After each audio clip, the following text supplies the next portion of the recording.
नमस्कार प्यारे दोस्त। हम राहुल पालीवाला आप सभी का स्वागत करते हैं आपके अपने परिवार रोजगार वितंकित में। उम्मीद है आप सभी स्वस्थ मस्त और बहुत अच्छे होंगे। तो चलिए सभी साथीगण जल्दी से जुड़ जाएं ताकि हम इस क्लास को प्रारंभ करें, है ना। गला आज मेरा थोड़ा सा बैठा हुआ है, तो कभी रोज की तरह आवाज नहीं लगे तो ये नहीं भूलना, ठीक है। चलो, कैसे हैं आप सब? जल्दी से जुड़ जाइए। राधे राधे, नमस्कार, है ना। एक और टॉपिक है इसके बाद आपका, तो मे बी इस मंथ के पहले पहले ही मैं आपको फ्री कर दूंगा, तो उसके लिए आप परेशान बिल्कुल मत होइए, है ना। तो नए साल से पहले पहले ही हम सिलेबस कंप्लीट कर चुके होंगे जहाँ तक पॉसिबल होगा, और नहीं नहीं हुआ तो नए साल में एक दो दिन पढ़ लेंगे, क्या ही फर्क पड़ जाएगा उससे। चलो,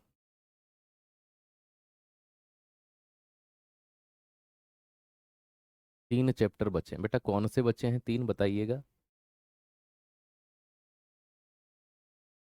राधे राधे राधे राधे, नमस्ते, राम राम।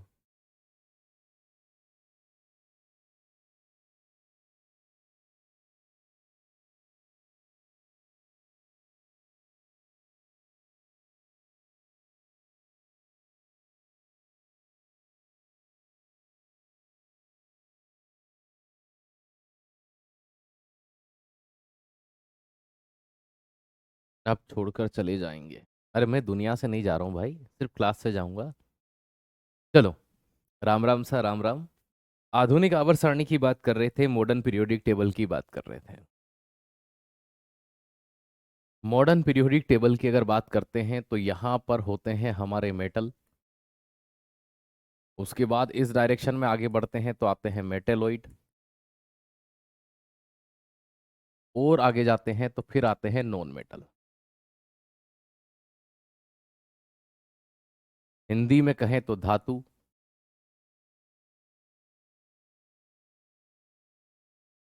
उपधातु और अधातु। और अगर नीचे की ओर यही डायरेक्शन बढ़ा दी जाए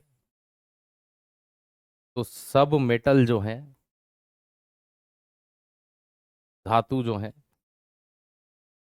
नीचे सभी धातुएं होती हैं, ठीक है।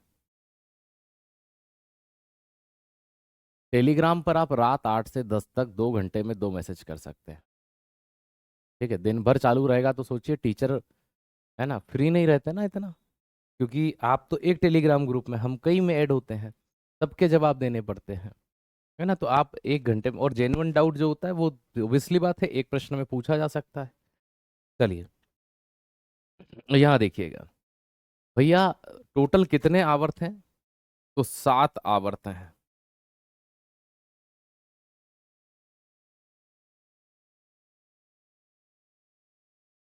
ठीक है, कितने? 7 आवर्त हैं।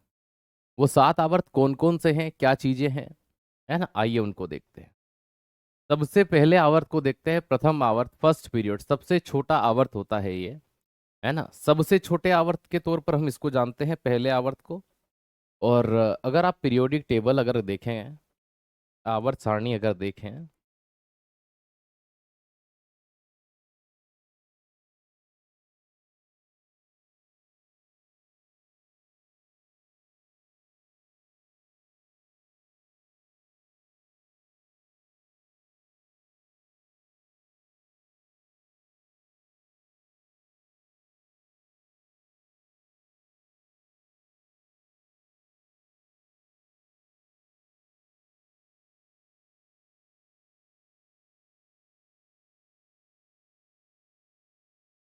क्या हो गया, इसकी कॉपी काहे नहीं हो रही है आज?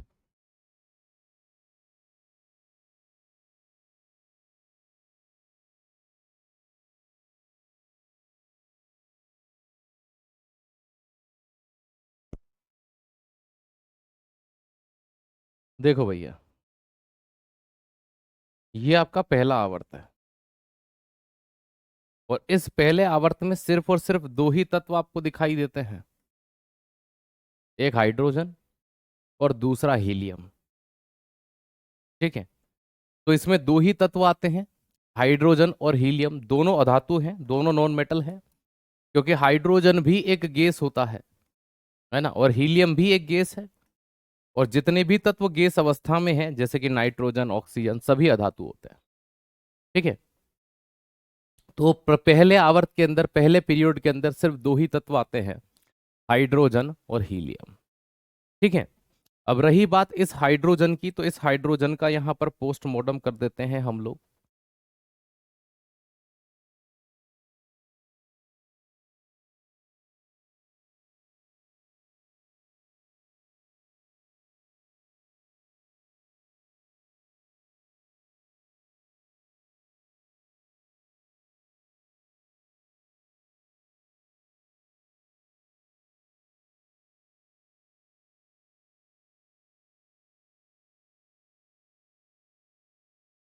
चलिए, हाइड्रोजन की खोज किसने की और हाइड्रोजन नाम किसने दिया? तो खोज किसने की थी हाइड्रोजन की, जल्दी से कमेंट में बताइए, मैं पढ़ा चुका हूं। और नाम, चलो नाम में लिख देता हूं तब तक। लेवाइसियर, एंटोनी लेवाइसियर। ठीक है। विलियम शीले ने की थी, है ना? किसने की थी? मैराथन भी होगी, सब होगी, एग्जाम आने पर सब चीजें होंगी, घबराइए मत। आप ये सोच रहे हैं कि मैराथन वगैरह नहीं होगी, सब होगी। ठीक है, सब कुछ होगा, है ना? तो एंटनी लेवाइसियर ने इसको खोजा था। नाम किस भाई, किसने नाम किसने दिया था? लेवाइसियर ने। और इसके हाइड्रोजन नाम का जो अर्थ होता है, जो मीनिंग होता है, ये क्या होता है? इसके नाम का मतलब होता है जल बनाने वाला।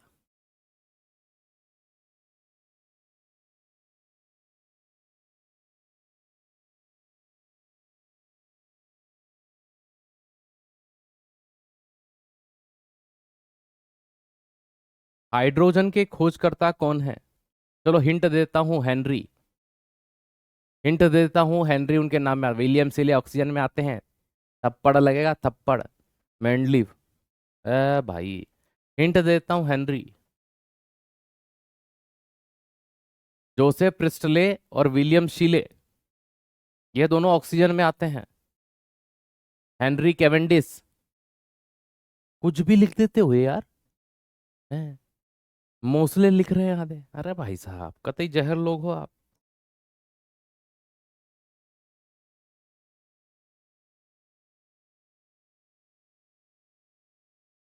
Henry Cavendish. चलिए, हाइड्रोजन से संबंधित पॉइंट के भैया, इसे आवारा तत्व कहते हैं। किस तत्व को आवारा तत्व कहते हैं? आवारा का मतलब जिसका स्थान पता ही नहीं हो कि इसके पीरियोडिक टेबल में इसको कहाँ रखना है। क्योंकि both property of metal and non metal, है ना, घर में लड़के अक्सर ये वर्ड सुनते हैं।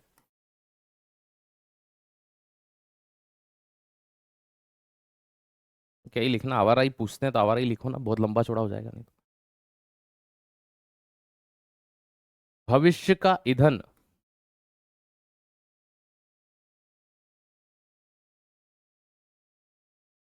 फ्यूचर का फ्यूल कहते हैं इसको।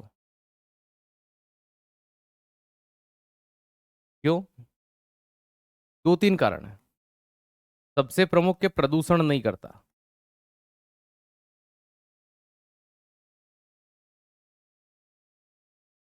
No pollution. के सर मतलब ये कि हाइड्रोजन जलने पर कोई जहरीली गैस नहीं बनाएगा।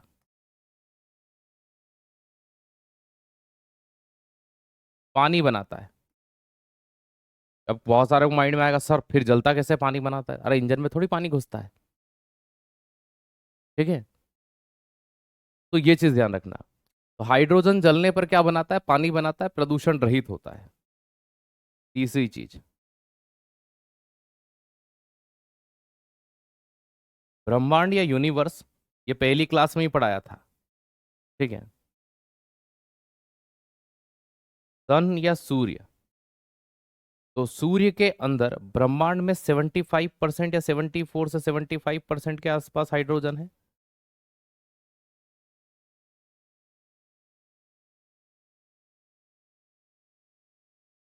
और सूरज के अंदर 92%।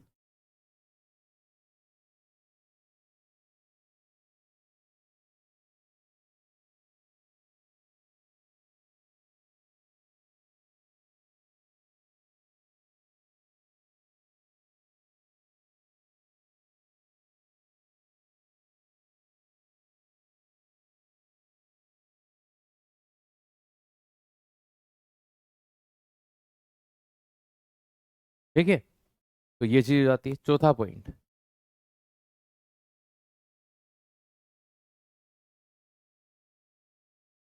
हाइड्रोजन गैस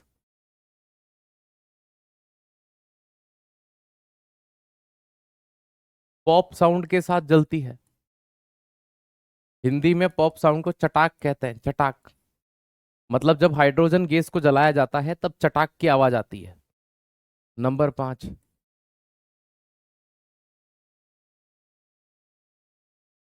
हाइड्रोजन सभी अम्ल में पाया जाता है।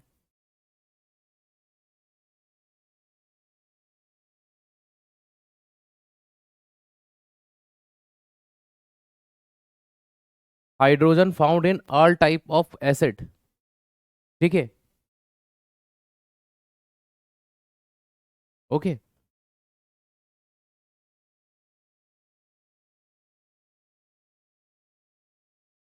रॉकेट का जो फ्यूल होता है,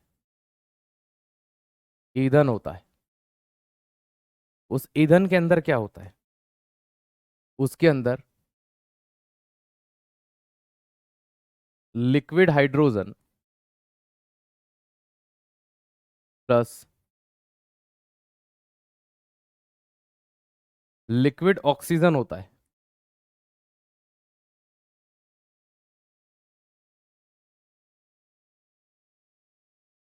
हाइड्रोजन को द्रव अवस्था में लाया जाता है, द्रवित हाइड्रोजन कहते हैं जिसको कंप्रेस करके।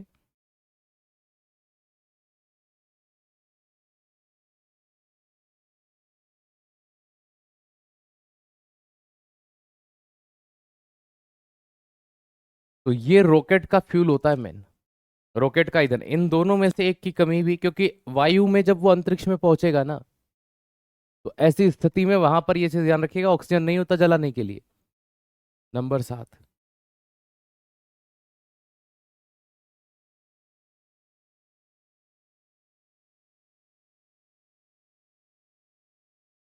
हाइड्रोजन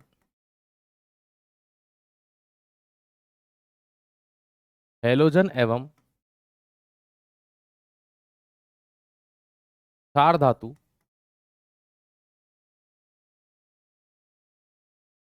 दोनों से समानता रखता है।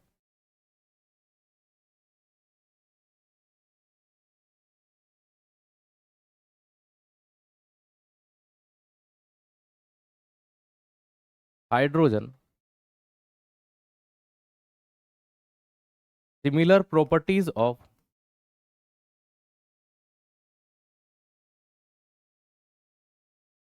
हेलोजन एंड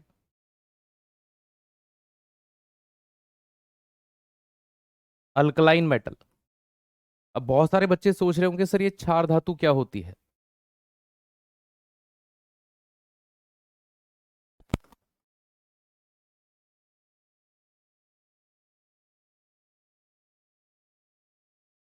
क्षार धातु जो होती है, ये ग्रुप 1 के जो एलिमेंट होते हैं उनको कहा जाता है। और उनमें कौन कौन आता है? लिथियम, सोडियम, पोटेशियम,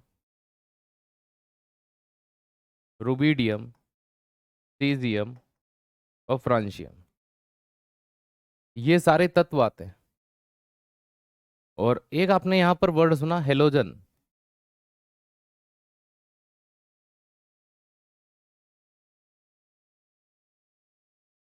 हेलोजन जो होते हैं ये मुख्य रूप से ग्रुप नंबर 17 के तत्वों को कहा जाता है। हेलोजन का मतलब होता है नमक बनाने वाले। फ्लोरीन, क्लोरीन, ब्रोमीन, आयोडीन और एस्टाटीन, ये सभी तत्व इसमें मुख्य रूप से देखे जाते हैं। ठीक है, ये सभी तत्व यहां पर देखे जाते हैं। ओके, तो हेलोजन का मतलब क्या होता है? नमक बनाने वाले। ग्रुप 17 के इन तत्वों के समूह को क्या कहा जाता है? हेलोजन। और इन्हें क्या कहा जाता है? क्षार धातु कहा जाता है। अब इसके 3 समस्थानिक है, ये तो हम पढ़ चुके थे।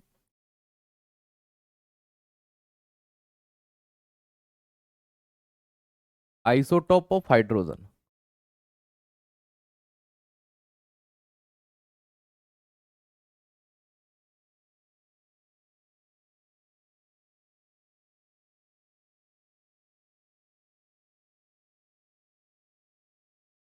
हाइड्रोजन के समस्थानिक। तो जो हाइड्रोजन के समस्थानिक है वो टोटल कितने हैं? 3 है। नंबर 1, नंबर 2 और नंबर 3। 1H1, 1H2, 1H3, इनके बारे में डिटेल से पहले पढ़ा चुका हूं। ठीक है। प्रोटीरियम, ड्यूटीरियम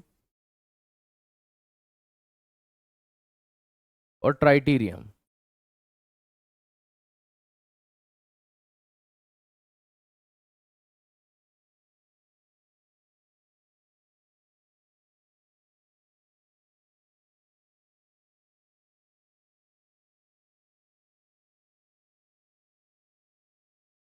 ओके।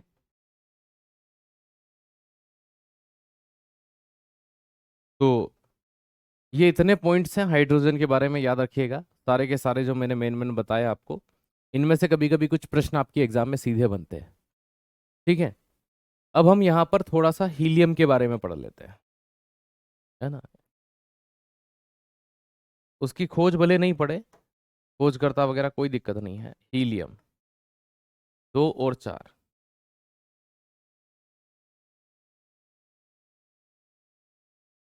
इसका एटॉमिक नंबर क्या होता है?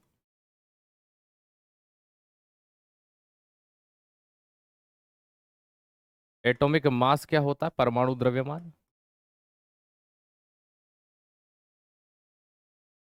इसमें प्रोटॉन, इलेक्ट्रॉन और न्यूट्रॉन की संख्या कितनी होती है? एटॉमिक नंबर 2 है, द्रव्यमान 4 होता है, प्रोटॉन भी 2 है, इलेक्ट्रॉन भी 2 है और न्यूट्रॉन की संख्या भी 2 होती है। ठीक है। हीलियम मुख्य रूप से जिस ग्रुप की सदस्य है वो 0 ग्रुप या 18 ग्रुप या अक्रिय गैस, है ना, उत्कृष्ट गैस, कई नाम है। तो इस नाम से इसे जाना जाता है। और इसके अंदर जो गैसेस आती हैं वो कौन कौन सी आती हैं? Helium, neon, organ, krypton, xenon और रेडॉन। हम हीलियम की बात करें तो गुब्बारों में कौन सी गैस का प्रयोग होता है? जो छोटे बच्चे हल्के फुल्के गुब्बारे लेके जाते हैं ना, ऊपर ही उड़ते रहते हैं, उनके अंदर हीलियम प्लस ऑक्सीजन का जो मिश्रण होता है इसका यूज गोताखोर,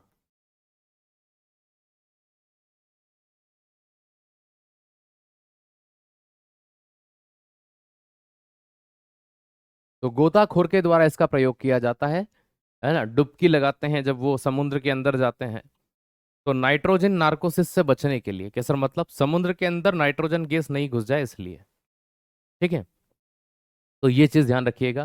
तो वहां हीलियम और ऑक्सीजन के मिश्रण का यूज किया जाता है ना। ये बेसिक सी जानकारी हमने किसके बारे में ली है? हीलियम के बारे में।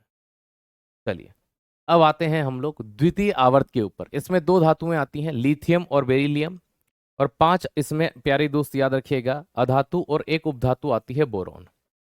तो दूसरे आवर्त के अंदर टोटल 8 तत्व आते हैं, जिनमें से 5 अधातु हैं। ठीक है, कार्बन, नाइट्रोजन, ऑक्सीजन, फ्लोरीन और नियॉन। एक उपधातु है बोरोन। मैं आपको इसका फोटोज दिखाता हूं ताकि आपको ये समझ में आए कि ये कौन कौन से होते हैं, है ना।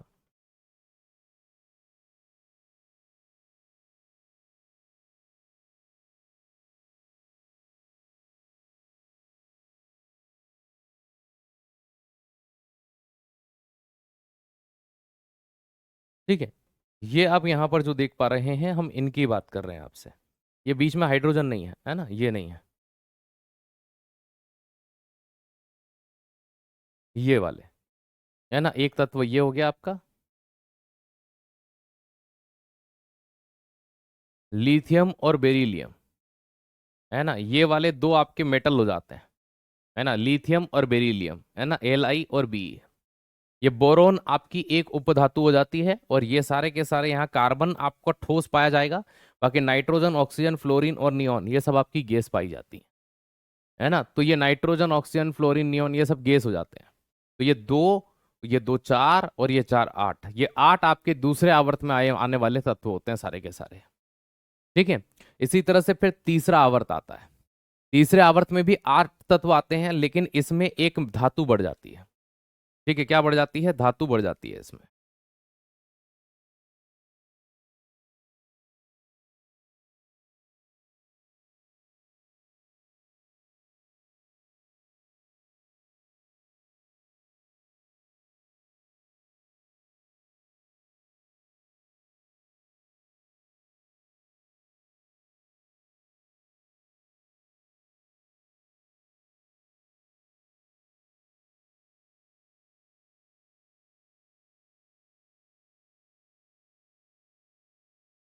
यहां देखना, ये एक तो सोडियम, एक ये मैग्नीशियम, और ये एक एल्यूमिनियम। तीसरे आवर्त की ये तीन धातु हैं, सोडियम, मैग्नीशियम और एल्यूमिनियम। ये सिलिकॉन जो होती है ये उपधातु होती है। ठीक है, क्या होती है? उपधातु होती है। अभी इनके बारे में, सबके बारे में पढ़ाऊंगा। फॉस्फोरस, सल्फर, क्लोरीन, आर्गन ये सभी नॉन मेटल होते हैं। ठीक है, फॉस्फोरस, सल्फर और ये सारे के सारे आपके क्या होते हैं? नॉन मेटल होते हैं। तो दूसरे आवर्त में देखो क्या होता है। पीरियोडिक टेबल के अंदर आप अगर टोटल देखोगे तो ऐसी लाइनें जो हैं वो सात हैं। ठीक है, उसमें पहला आवर्त, इसी तरह से दूसरा आवर्त, तीसरा, चौथा, पांचवा, छठा और सातवां, सात आवर्त है। पहले आवर्त के अंदर जो तत्व आएंगे उनकी संख्या दो होगी। दूसरे और तीसरे में जो तत्व आएंगे उनकी संख्या आठ आठ होगी। चौथे और पांचवें में जो आएंगे उनकी अट्ठारह अट्ठारह होगी। और छठे और सातवें में जो आएंगे उनकी संख्या बत्तीस बत्तीस होगी। तो ये तत्व की संख्या हो गई है दोस्त, याद रखना। और ये इधर नंबर जो चल रहा है वो पीरियोड का चल रहा है, आवर्त का चल रहा है। तो इन आवर्त, सात आवर्त में इस तरह से, पहले में दो, दूसरे तीसरे में आठ आठ, चौथे पांचवे में अट्ठारह अट्ठारह, इन सबको आप जोड़ लो, 118 आएंगे। और वर्तमान में पीरियोडिक टेबल में टोटल एलिमेंट कितने हैं? 118 है। ठीक है, कितने एलिमेंट हैं? 118 है ना। अब देखो, ये तो हो गई यहां पर तीसरे आवर्त की बात। अब आता है चौथा आवर्त। चौथे आवर्त में 18 तत्व होते हैं, जिसमें अब चौथे आवर्त में 18 तत्व कौन से हो गए भैया? ठीक है, आइए देख लेते हैं।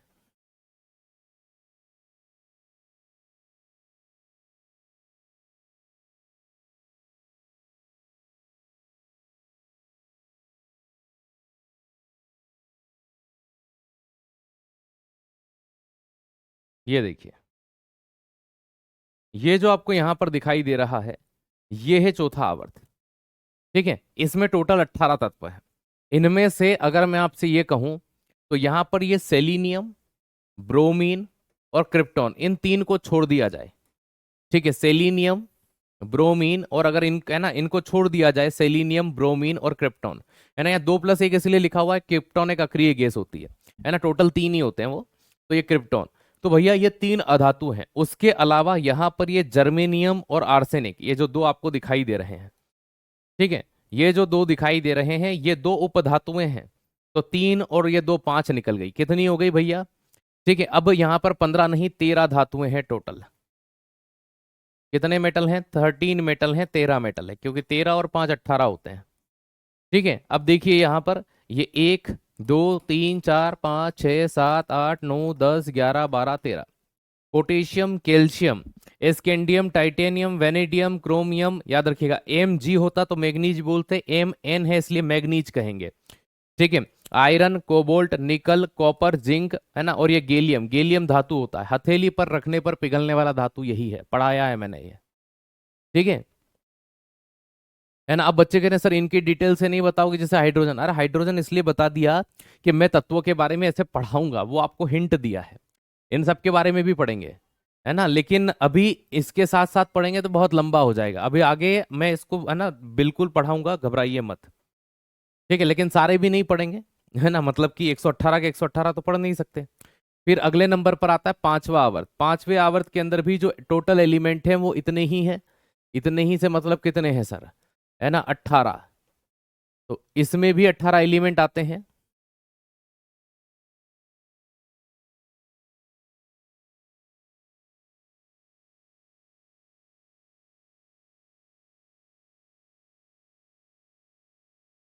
जिनमें से है ना, 14 धातुएं हैं।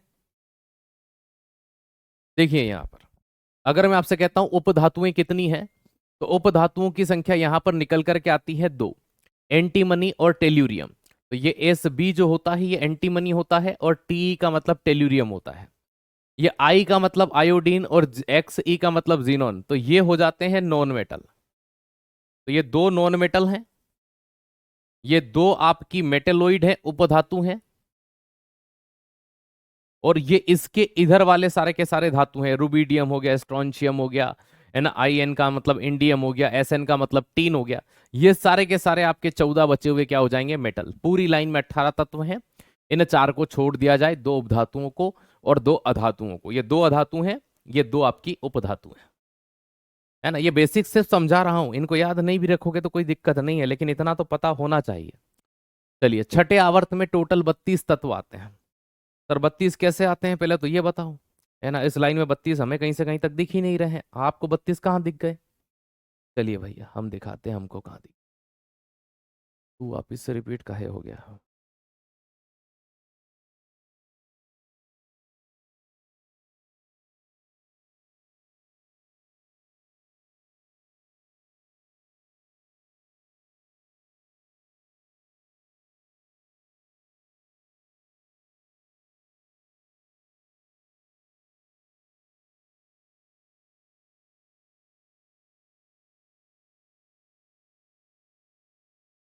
चलिए, ये देखिए यहाँ पर, ये जो लाइन दिख रही है ये 6 नंबर का पीरियड है,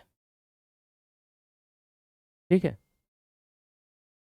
और ये उसके नीचे वाली जो लाइन दिख रही है वो 7th नंबर का पीरियड है, 7वें नंबर का। अगर इस लाइन को देखोगे तो भैया इसमें अभी आपको यहाँ पर पूरे पूरे 17, इसको यहाँ रख दोगे तो 18। यहाँ एटॉमिक नंबर 55 है, यहाँ 56 है, यहाँ 57 आना चाहिए, लेकिन उसके बाद सीधा क्या आता है, 72 आता है। मतलब 57 से लेकर 57 के बाद से लेकर के 71 तक ये सारे तत्व ये नीचे के डब्बे में यहां पर दिए हुए हैं। तो ये सारी जो तत्व हैं ये मुख्य रूप से आपके कहां पर आते हैं, ये यहां पर आते हैं। तो ये तत्व यहां पर आते हैं, तो 14 ये और ये 18, ये 18 और 14 कितने होते हैं, 32 होते हैं। इनमें से सिर्फ और सिर्फ किसको छोड़ना है आपको, एक उपधातु पोलोनियम है, अंतिम उपधातु है पीरियोडिक टेबल की, और दो अधातु है एस्टाटीन और रेडॉन, है ना। इन तीन को छोड़ दिया जाए तो 29 मेटल इसमें आते हैं, और सभी लेंथेनाइट इसमें आते हैं। सर लेंथेनाइट कौन से होते हैं, ये भैया लेंथेनियम के बाद आने वाले सभी तत्व लेंथेनाइट्स कहलाते हैं, तो सारे लेंथेनाइट भी इसमें आते हैं। इसके बाद में अगला आवर्त आता है आपका कौन सा, भाई 7वें नंबर का आवर्त। इसे अपूर्ण आवर्त कहते थे या कहा जाता था, अब पूरा है ये। इसमें 32 तत्व होते हैं जिसमें सभी के सभी धातुएं होती हैं। कि सर मतलब ये कि दोस्त, ये जो पीरियड आप देख रहे हैं, ठीक है, अभी आपने ये ऊपर वाली लाइन देखी थी लेंथेनियम में, अब ये नीचे वाली जो है ये 7th पीरियड है ये पूरी, और इसके साथ में ये एक्टिनियम के बाद आने वाले सभी तत्व, है ना, 118 तक, ये ओगेन्सन तक। तो ये सारे के सारे मेटल आते हैं, हालांकि इनमें से अधिकांश जो है वो सिंथेसाइज्ड हैं, बनाए गए हैं। तो देखो आज की पीरियोडिक टेबल में हम आपको कुछ विशेष नहीं पढ़ाए। मैंने इस पीरियोडिक टेबल में आपको क्या बताया, मैंने इस पीरियोडिक टेबल में आपको ये बताया कि भैया आपकी पीरियोडिक टेबल जो होती है उसमें ऐसी जो लाइनें हैं टोटल, उन लाइनों की कितनी संख्याएं हैं, तो भैया ऐसी लाइनों की जो संख्याएं हैं वो टोटल 7 हैं। ये चीज मैंने आपको बताई, है ना, 1 2 3 4 5 6 7। और पहले आवर्त के अंदर टोटल दो तत्व हमने पढ़े, हाइड्रोजन हीलियम, फिर हमने 8 पढ़े, फिर हमने अगले में 8 पढ़े, फिर दो में हमने 18 पढ़े, और उसके बाद में हमने ये देखा कि अगली दो लाइनों में 32 तत्व आते हैं, तो 118 एलिमेंट हो जाते हैं। तो किस आवर्त में कितने तत्व आते हैं ये याद रखना है ना। भले अभी नाम याद नहीं रह रहे हो, कोई दिक्कत नहीं है, ठीक। इसको हटाते हैं यहां से। अब देखो किसी भी पीरियोडिक टेबल के अंदर, किसी भी पीरियोडिक टेबल के अंदर अगर हम ये चीज को नोटिस कर पा रहे हैं कि उसमें किधर से किधर जाने पर क्या चीजें घटित होती हैं, है ना। देखो अगर मैं आपसे ये कहता हूं कि मान लीजिए ये एक पीरियोडिक टेबल का हिस्सा है, ओके।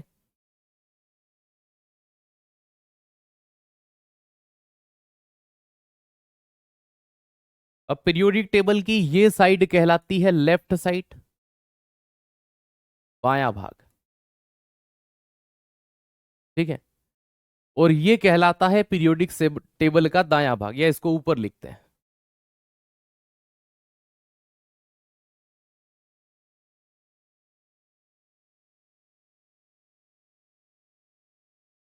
ये कहलाता है दायां भाग, राइट साइड। एक चीज आप बहुत पढ़ते हैं कि पीरियोडिक टेबल में बाएं से दाएं जाने पर क्या होता है, ठीक। ठीक उसी तरह से एक चीज ध्यान रखिएगा आप लोग कि अप से डाउन,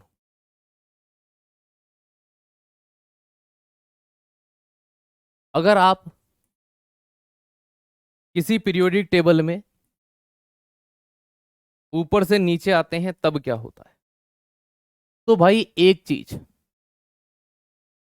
अगर हम पीरियोडिक टेबल में धात्विक गुण की बात करें,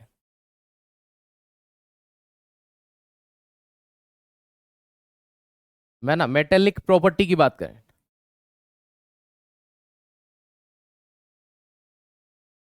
किसी भी पीरियोडिक टेबल में लेफ्ट से राइट जाने पर मेटेलिक प्रॉपर्टी धात्विक गुण क्या होते हैं, तो उन धात्विक गुण में क्या देखने को मिलती है। क्योंकि भैया हमने कई बार देखा है कि इधर मेटल होते हैं, फिर मेटेलोइड, फिर नॉन मेटल, लास्ट में नॉन मेटल, इधर मेटल।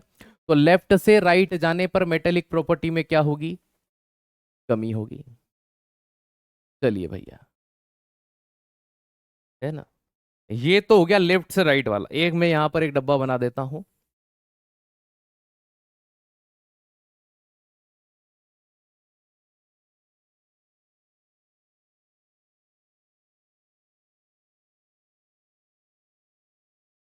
ठीक है। ये ऊपर से नीचे वाले को इंगित कर देगा ये,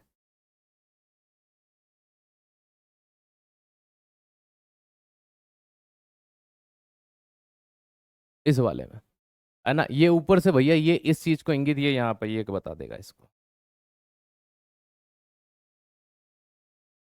चलो, तो भैया ऊपर से नीचे आने पर क्या होगा पीरियोडिक टेबल में, तो पीरियोडिक टेबल में ऊपर से नीचे आने पर क्या होगा, तो पीरियोडिक टेबल में ऊपर से नीचे आने पर धात्विक गुण बढ़ेगा, इंक्रीज होगा, लेकिन बाएं से दाएं जाने पर घटेगा।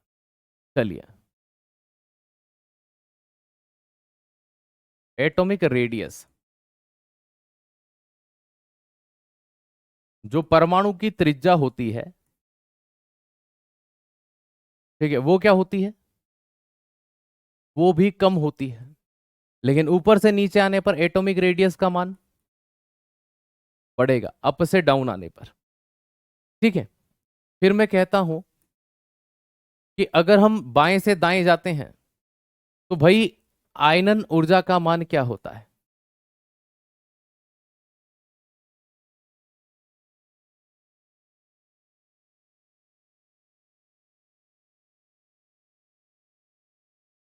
आयोनाइजेशन पोटेंशियल, एक विद्युत ऋणात्मकता होती है,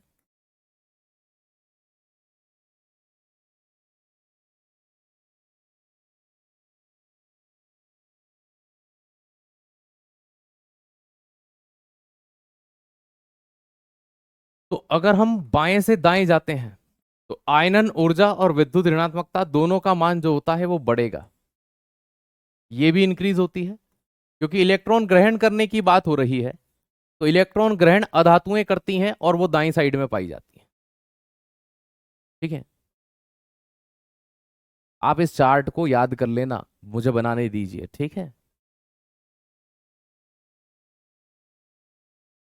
ओके।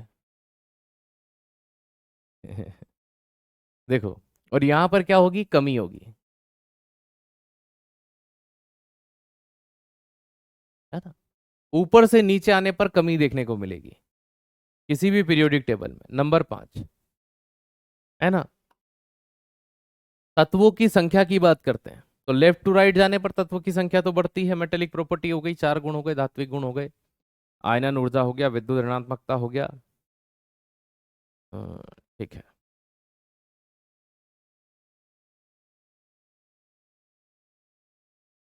विद्युत धनात्मकता,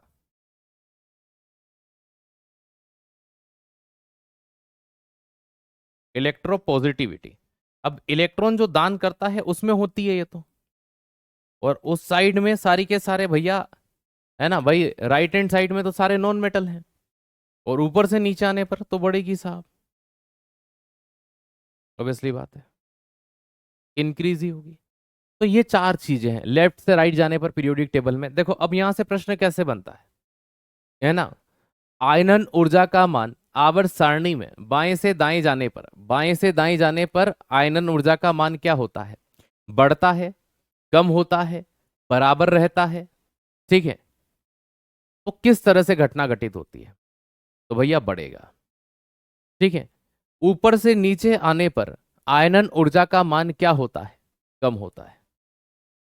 नीचे से ऊपर जाने पर आयनन ऊर्जा, इसका उल्टा हो जाएगा, ऊपर से नीचे आने पर कम हो रहा है तो नीचे से ऊपर जाने पर बढ़ जाएगा। ये एक चार्ट ऐसा है जिससे सबसे ज्यादा प्रश्न बनते हैं एग्जाम्स के अंदर कभी कभी, है ना। मैंने आपके एग्जाम में यहां से प्रश्न नहीं आएंगे, लेकिन इस चार्ट को कराने का पर्पस ये है कि जब सिलेक्शन एक नंबर से रुकते हैं तो मैं कुछ चीजें आपको एक्स्ट्रा करा रहा हूं। वो इसीलिए करा रहा हूं ताकि हमारा एक नंबर का भी अगर कहीं पर बने तो हम उसको नहीं छोड़े, ठीक है। ये चीज हमने पढ़ी यहां तक। अब हम यहां के बाद जो पढ़ने वाले हैं, यकीन मान लो कि वो ब्रह्मास्त्र पढ़ने वाले हैं, है ना। यहां से आपकी क्लास के अंदर एक फॉर्मूला वाला टॉपिक और एक ये वाला, ये तहलका ही मचाते हैं।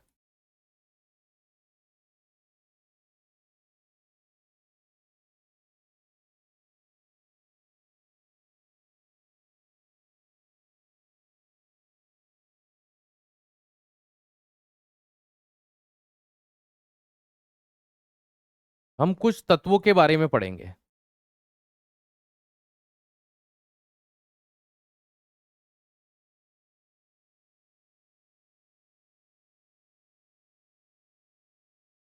ठीक है। हम कुछ तत्वों के बारे में पढ़ेंगे, उन तत्वों का अध्ययन करेंगे, और जैसे ही उन चीजों का, है ना, या फिर इसको आप इंग्लिश में कहें तो स्टडी ऑफ,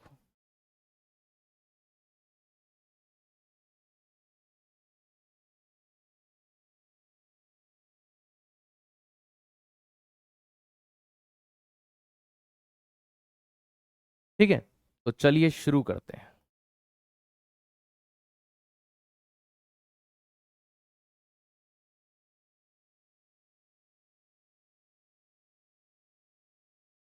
ठीक,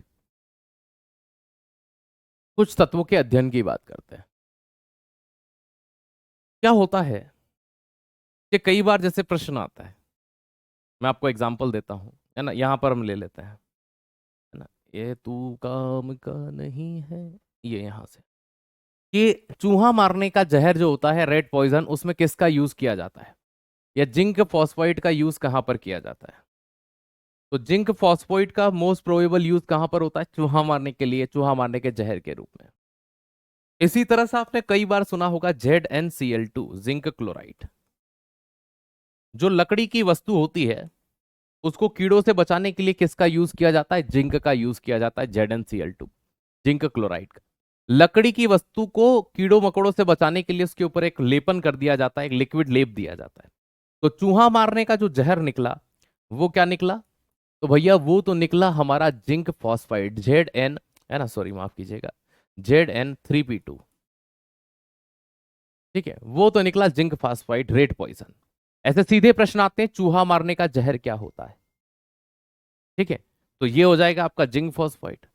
जिंक क्लोराइड क्या होगा, लकड़ी की वस्तु, जिंक क्लोराइड का उपयोग कहां होता है, या लकड़ी की वस्तु को कीड़ों से बचाने के लिए किसका यूज किया जाता है, ZnCl2। न्यूमेरिकल आपके एग्जाम में नहीं आते रे भाई, इतना ही बहुत ज्यादा लग रहा है बच्चों को। हाँ, आप न्यूमेरिकल पे जा रहे हैं, न्यूमेरिकल नहीं आते आपके एग्जाम के अंदर, ठीक है।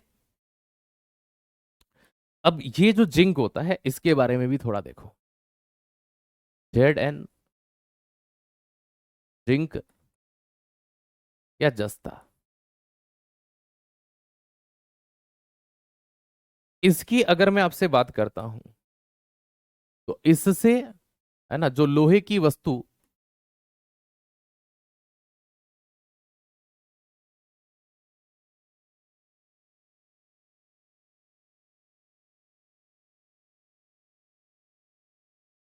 जंग या रस्ट से बचाने के लिए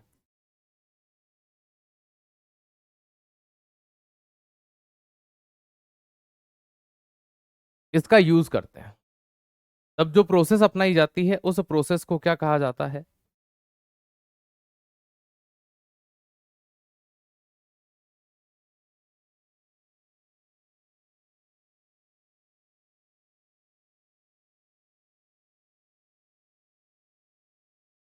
जस्तीकरण। सब एक ही है ये, यशद लेपन, गैल्वेनाइजेशन, यशद लेपन, सारी एक ही चीज है। सर होता क्या है इसमें? इसमें होता यह है,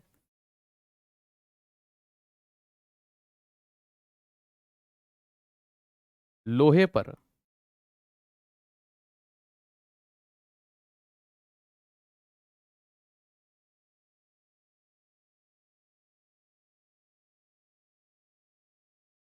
जिंक की परत को चढ़ाना, है ना? तो ये चीज ध्यान रखिएगा, दस्ते या जिंक की परत किस पर चढ़ाई जाती है? लोहे पर चढ़ाई जाती है, आयरन पर चढ़ाई जाती है, जिससे लोहे पर जंग नहीं लगती है। तो लोहे को जंग से बचाने के लिए किसका यूज किया जाता है? गैल्वेनाइजेशन का, जस्तीकरण का। ठीक। इसी तरह से जिंक का एक और पदार्थ होता है, एक और केमिकल होता है। अभी हमने दो पढ़े, एक हमने जिंक क्लोराइड पढ़ा, एक हमने जिंक फॉस्फाइड पढ़ा। ठीक है, अभी हमने जिंक के बारे में पढ़ा। एक होता है ZnO, और इसका नाम पेपर में इतना आया है, ठीक है, कि जितना लो उतना कम है भाई।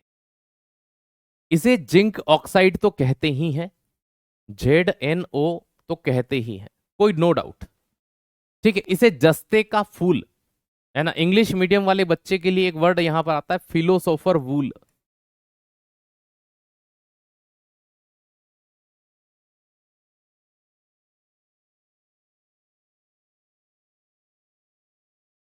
किसे फिलोसोफर वूल या हिंदी मीडियम के छात्र कहते हैं? जिंक का फ्लोवर या जस्ते का फूल किसे कहा जाता है, या फिलोसोफर वूल किसे कहा जाता है? याद रखना इस पॉइंट को। अब इतना ज्यादा, है ना, कि सर क्यों? क्योंकि बहुत एकदम इतना वाइट होता है कि वो कहते हैं ना कि वाइट से भी ज्यादा वाइट है ये, वाइट से भी ज्यादा वाइट। के सर मतलब ये कि इसे चाइनीज वाइट भी कहते हैं कुछ लोग। पेंट इंडस्ट्री के अंदर इसका उपयोग किया जाता है वाइट पेंट बनाने में। कुछ कंपनियां जो क्रीम बनाती है ना, है ना भाई साहब, कि ये लगाओ आप गोरे हो जाओगे, ये लगाओ आप ये हो जाओगे, वो लगाओ आप ये हो जाओगे।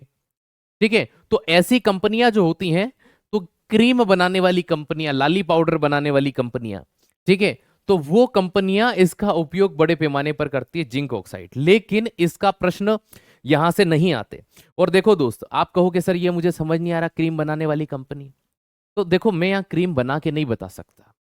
ठीक, कोई अगर ऐसा बच्चा हो, हालांकि आप में से कोई नहीं है अभी तक, लेकिन हो सकता है कोई एक आध उत्पन्न हो जाए, ये समझ नहीं आया ये पेंट में कैसे यूज होता है।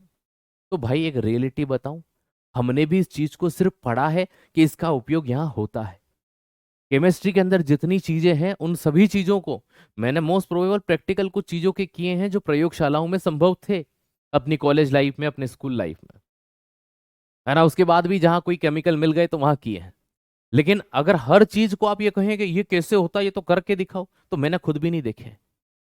ठीक है, इसी तरह से जैसे जियोग्राफी आप कभी पढ़ोगे, है ना भैया, या हिमालय से निकलती, हम कैसे मान ले? तुम वहां जाओ ने हमको बताओ कि यहाँ से निकलती है। ये अरब सागर में जाके गिरती है, तुम वहां जाके गिर के बताओ उस नदी में, तो हम माने गिरती है। ठीक है, ये तो समझ में ही नहीं आ रहा है, तुमने लिख दिया तो हम मान लेंगे। हाँ, मानना पड़ेगा, सिलेक्शन उसी से होगा। ठीक है, नहीं तो फिर भाई साहब, ठीक है, गुरुत्वाकर्षण बल है, कोई एक वस्तु आकाश से गिरती है तो वो निश्चित समय पर साथ में आएगी, हम कैसे मान ले? गिर के बताओ। तो भैया हर चीज जो होती है ना, वो प्रैक्टिकली नहीं की जा सकती है। तो कभी किसी के मन मस्तिष्क में ऐसा द्वंद आ जाए, ये चीजें आ जाए, तो मैं आपको पहले ही क्लियर कर देता हूं कि दादा मुनियो, ठीक है, ये एज इट इज पढ़ी जाती है। अब मैंने भी इसको पढ़ा ही है, जिंक ऑक्साइड को, कि भाई इसे फिलोसोफर वूल कहते हैं, जस्ते का फूल कहते हैं, जिंक फ्लावर कहते हैं, चाइनीज वाइट कह देते हैं, और क्रीम बनाने वाली कंपनियां इसका उपयोग करती हैं। लेकिन मैंने भी कभी उन कंपनियों के अंदर इसको मिलाते हुए नहीं देखा, मैंने किसी पेंट इंडस्ट्री के अंदर इसको मिलाते हुए नहीं देखा। ठीक है, तो इसका मतलब ये नहीं है।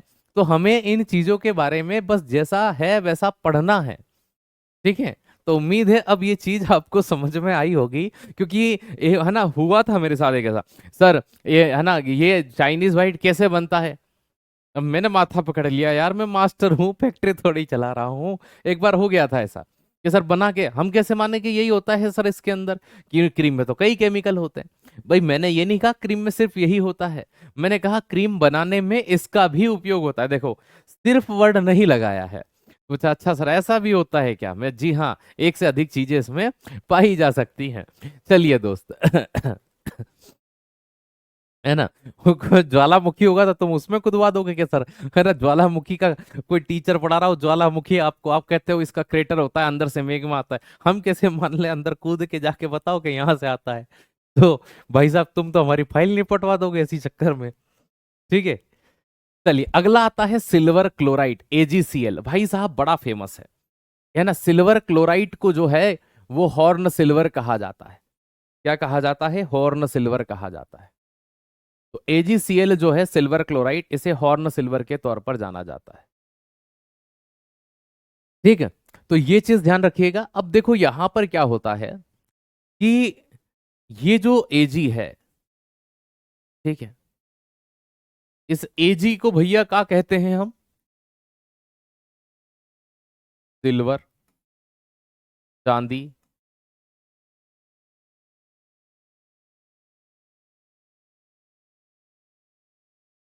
या अर्जेंटाइन भी कह देते हैं। चांदी जो है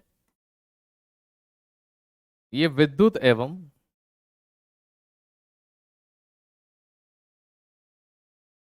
ऊष्मा का सर्वोत्तम चालक है।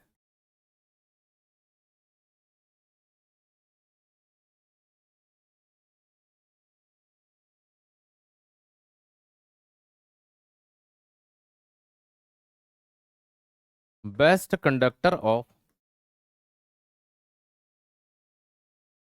Heat and electricity.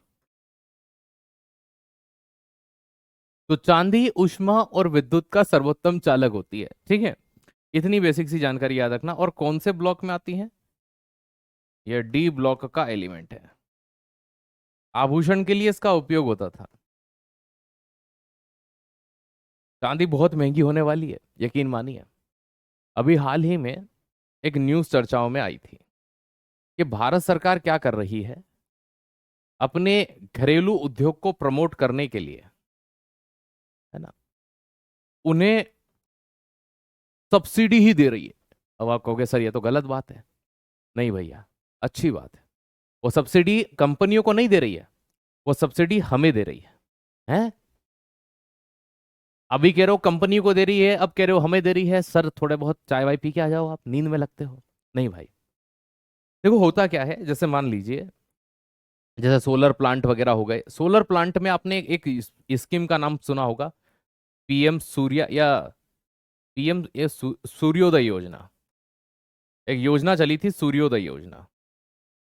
सूर्योदय योजना के अंदर क्या किया जा रहा है कि जैसे मान लीजिए 2.5 लाख का कोई सोलर प्लांट है, तो उस पर गवर्नमेंट कुछ सब्सिडी देती है, और वो सब्सिडी उन पर जल्दी सैंक्शन हो जाती है ना, जो इंडिया की कंपनियां हैं। क्या मतलब सर? मतलब गवर्नमेंट इस पर कुछ सब्सिडी सब्सिडी खेल रही है, और वो सब्सिडी इंडियन गवर्नमेंट के द्वारा मान्यता प्राप्त जो इंडियन कंपनियां हैं उन पर इजीली हो जाएगी, है ना। क्योंकि पूरे वर्ल्ड का सबसे बड़ा सोलर प्लांट का मैन्युफैक्चर जो है वो चाइना है। चाइना ने अपने में जो है वो यहाँ इंडिया के अंदर भी उतार रखे हैं भाई, कि आप यहाँ पर बेचिए करिए।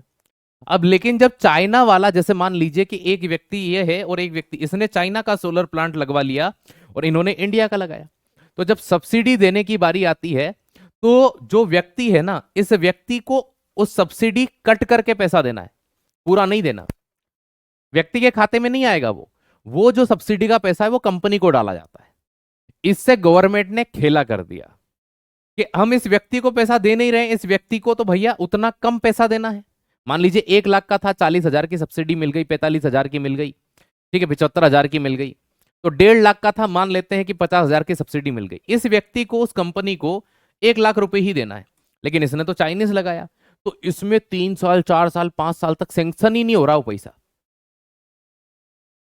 तो इस आदमी को उस कंपनी को प्लस 50,000 रुपए देने पड़े।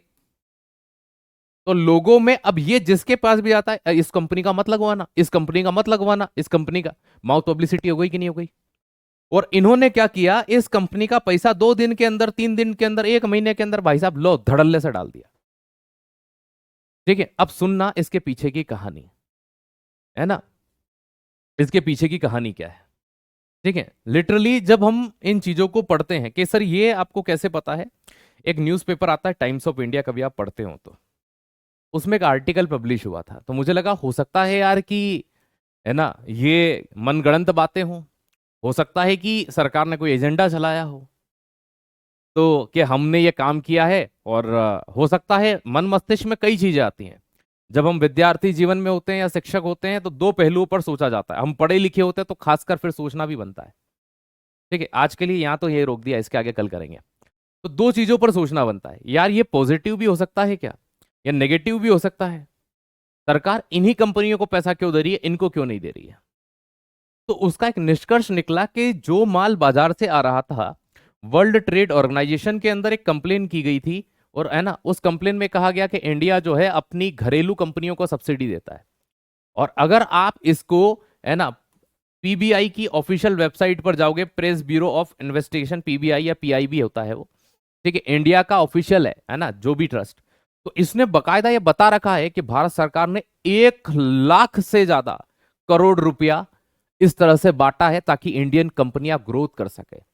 तो इन छोटी मोटी कंपनियों की ग्रोथ के लिए वो वर्ल्ड लेवल पर लड़ रहा है इंडिया, तो ये अच्छा लगता है देख करके। ठीक है, कि आप अब ये सोच रहे हो इंडियन कंपनियों के बारे में, नहीं तो साहब इंडियन कंपनियों के हालात ऐसे हो गए थे कि वो इस रेस से ही बाहर हो गई थी, क्योंकि एक तो छोटे मैन्युफैक्चरर्स हैं, और दूसरी बात उसके लिए ट्रांजिस्टर, है ना, आईसी चिप्स वगैरह, फिर भी इन्हें बाहर से ही मंगवाने हैं। तो भारत सरकार इस तरह का अगर सपोर्ट इन छोटी कंपनियों को करती है तो ये अच्छी बात है, और ये सपोर्ट लगातार करना ही होगा अगर आपको मैन्युफैक्चरिंग हब बनना है। क्यों? क्योंकि आप अपने देश से शुरुआत नहीं करोगे तो दूसरे को क्या खाक बेचोगे।